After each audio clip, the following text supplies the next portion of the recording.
Jason Newman, and I serve as the president of the Los Rios College Federation of Teachers, AFT 2279.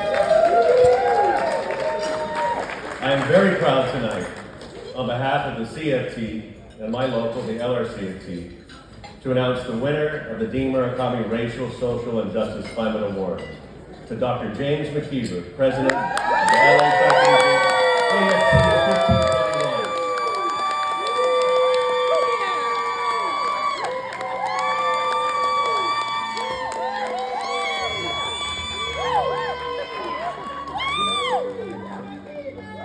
The only reason why he is getting this award tonight is that he's the president of the largest community college faculty union in the United States of America. We thank the CFT for creating this award in honor of my late predecessor, Dean Murakami, who passed away in 2020. Dean was president of my union for 15 years. He made immeasurable contributions to CFT through the Community College Council as the Northern California Vice President. Dean was instrumental in helping to create countless resolutions through the Civil, Human, and Women's Rights Committee of the CFT. He also took the lead in 2010 in organizing the March for California's Future. Dean negotiated strong contracts for our faculty and worked tirelessly to improve higher education policy. This award tonight honors James because he embodies the values that Dean upheld: an unwavering faith in the labor movement, a laser focus on social justice unionism, and a steadfast belief in the power of students and public education. I have known James McKeever for several years, unfortunately. But he does know how to motivate people to achieve their true potential, having worked with incarcerated youth and later with community college students as a sociology professor. Serving for years as a student club advisor and a champion of equity, he is committed to resolving inequality while addressing the real and daily issues our students face. Having beaten the odds as an urban kid, he knows how to inspire other young people to do the same. And at a time in our society when we need a labor hero the most, James has stepped up in the last 2 years to resurrect CFT's March and March, to assist faculty recover from recent climate disasters, and to organize faculty statewide for progressive policy change through CFT's Higher Education Issues Committee. James is always complaining that he doesn't have very many friends. And after getting to know him a little bit, I can understand why. But we did find both of his friends to give some comments about his background. Many of James's colleagues describe him as a fierce public servant who leads with intelligence, integrity, generosity, and passion. Many emphasize his dedication to students, colleagues, and community. They said that social justice work isn't just something that he does at work, rather he walks the walk and talks the talk. From coaching young men at his local community park to heading the largest community college faculty union in the country, James has always had the courage to provide true leadership for his students and colleagues. I'm really hoping tonight that by giving James this award, he'll back off from bugging me about turning out students for the March and March. It gives me great pleasure to give the award tonight to Dr. James McKeever.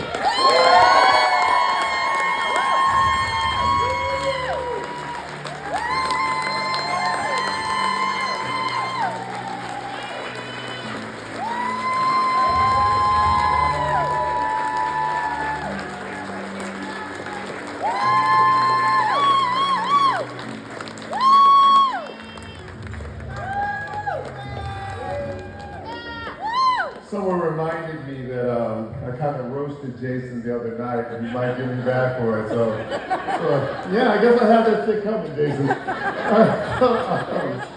And by the way, let me get the record straight. It's not that I complain about not having a lot of friends. I like not having a lot of friends. Okay? I don't like to hang out with people all the time, and having friends means I have to go to their birthday party and their children's birthday party, and I'm just not down for all of that. I come here being really grateful, and I'm going to probably give you a little bit more about me than you need to know, but I need to honor the people that allowed me to be here today, because I shouldn't be here today. You know, if it wasn't for these people, I wouldn't be here today. And it's such an honor to get an award named after Dean Murakami. and for everything he's done. And I want to thank Jason and Belinda for nominating this for me. And I want to thank the committee. I want to thank Jeff, Juan Ramirez, and Lacey for their leadership, and the entire executive team that I've worked with, and CFT in general. It's a really great place to be. We may not always agree, but honestly, it is a really nice group of people that we get to work with, and I really do appreciate you. I want to thank our AFT 1521 members and my team that's here tonight for electing me on a social justice platform. When I ran against someone the first time who was running a bread and butter platform and said that our members didn't care about social justice. And I knew that wasn't true. I knew that our members cared about their students and cared about their communities more than anything else. Because those of us in this room, we love our students and we love our communities, and that's why we do it. It's just nice that we get paid and compensated for it.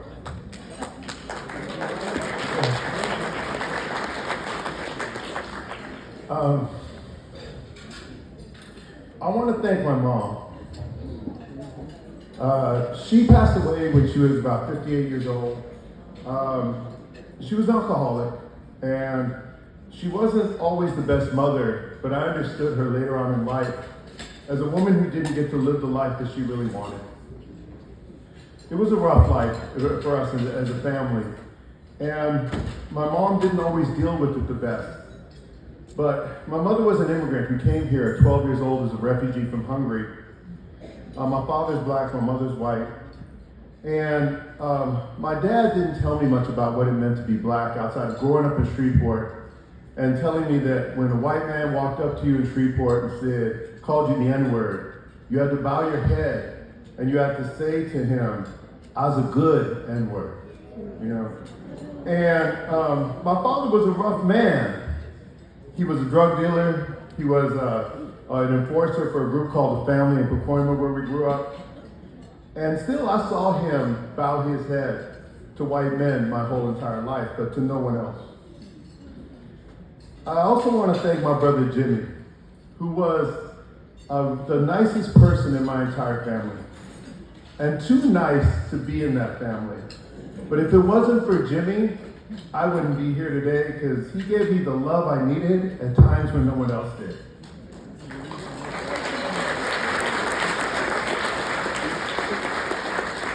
He passed away when he was 36 years old, 30 years ago.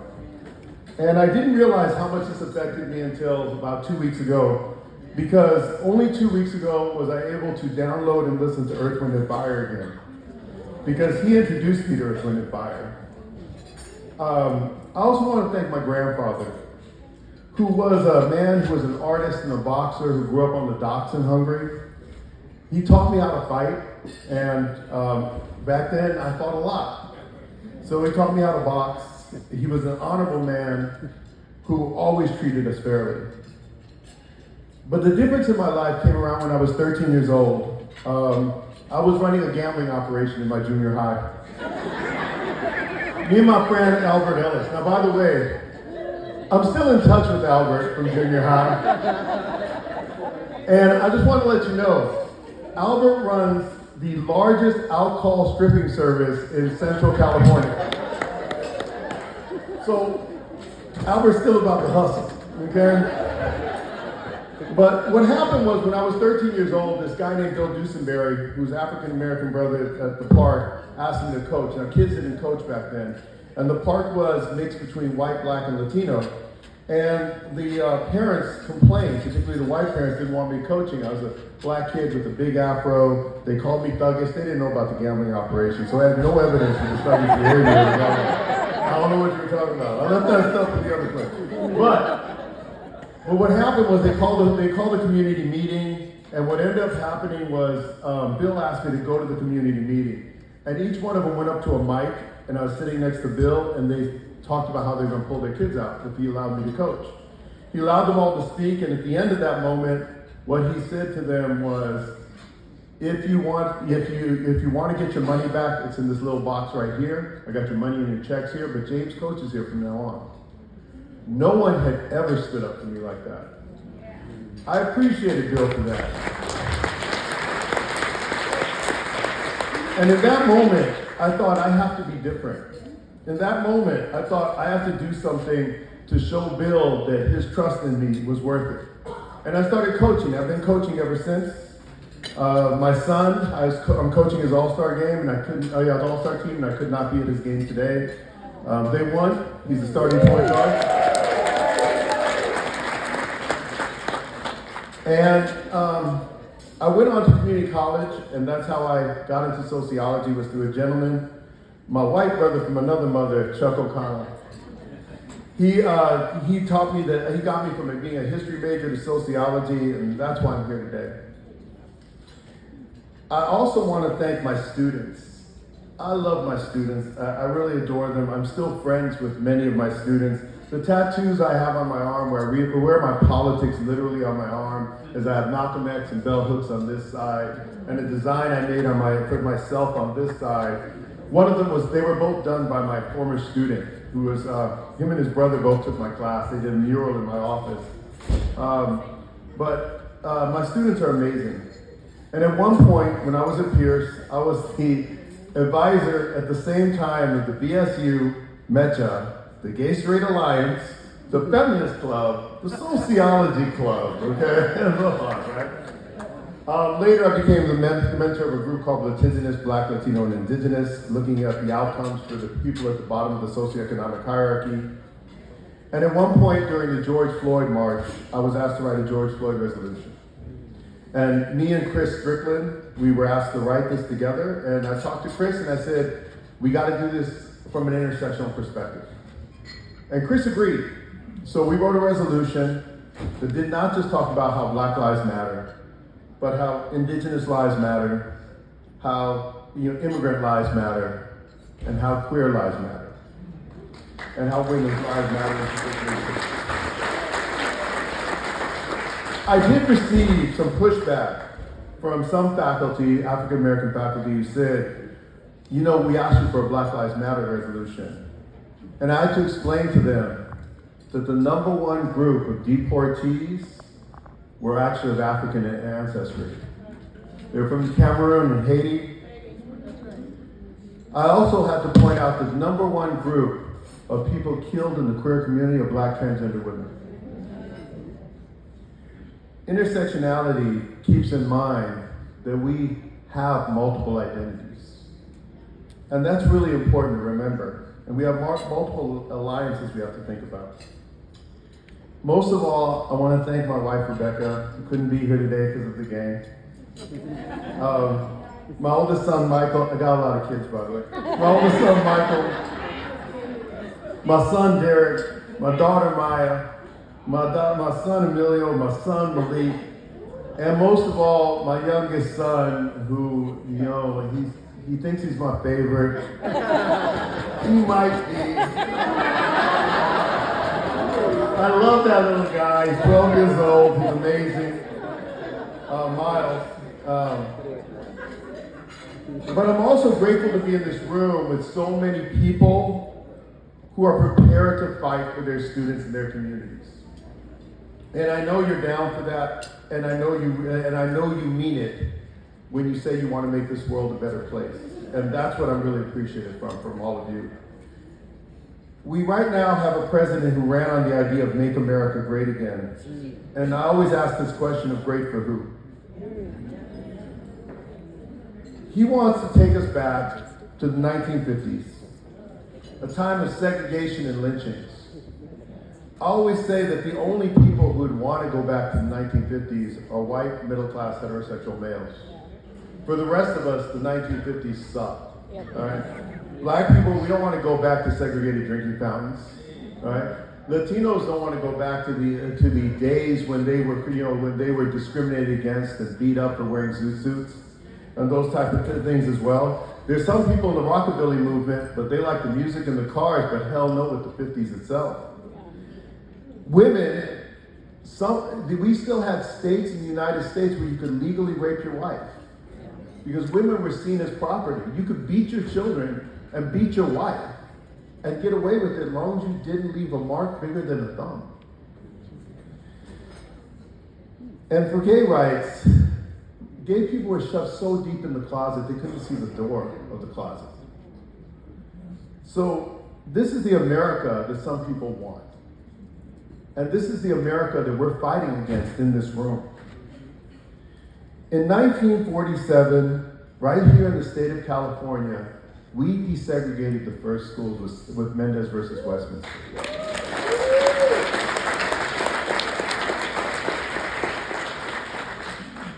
And one of the attorneys on that case was Thurgood Marshall.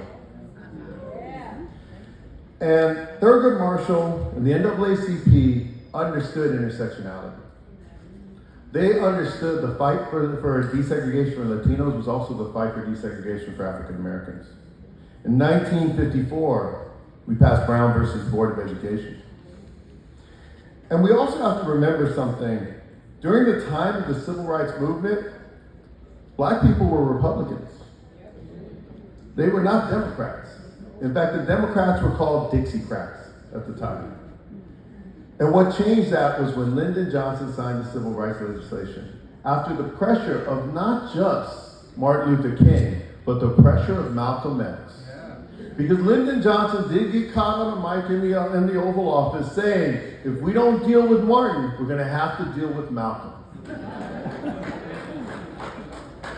My generation was not children of Martin, we were children of Malcolm. We were children of Huey Newton. We were children of Angela Davis. We wore our afros big. We used to go to school dressed in Stacey Adams and slacks and silk shirt. We dressed fine. We're peacocking. I'll admit it. We have to remember that oppression itself is intersectional. It gets very specific. Donald Trump and Elon Musk do not care about the white people in this room or the white people who are working for Amazon. They only care about rich, white, heterosexual males is who they care about. Everyone else does not matter. And we have to remember that, and we have to work together. This is our civil rights movement in this moment. We have to be willing to get in good trouble. And I'm not saying that we just need to talk about the fucking rhetoric of good trouble. We have to get in good trouble.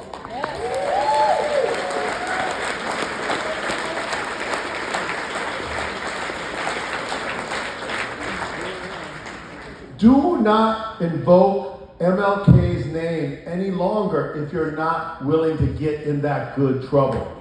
Because he did it for us. Now we got to do it for the next generation.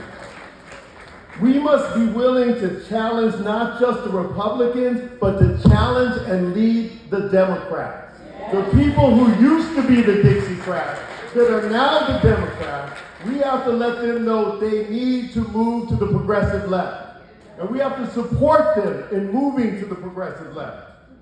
We must be willing to defend the rights of free speech, whether we agree with that speech or not, and no matter who does that speech, including the free speech rights of Mahmoud Khalil as he faces deportation just for speaking his truth. We must remember the lessons of the past. Social justice is not a sprint, it's a marathon. Our ancestors, our forefathers knew this. They knew that as Martin Luther King said, he may not get to the mountaintop. We may not get to the mountaintop, but we do it for the next generation. So we must think this is a long-term battle. We must build a movement for change that may not be realized by us in this room, but will create a better world for our children and grandchildren. We will win this fight because we are right and justice is on our side. Thank you.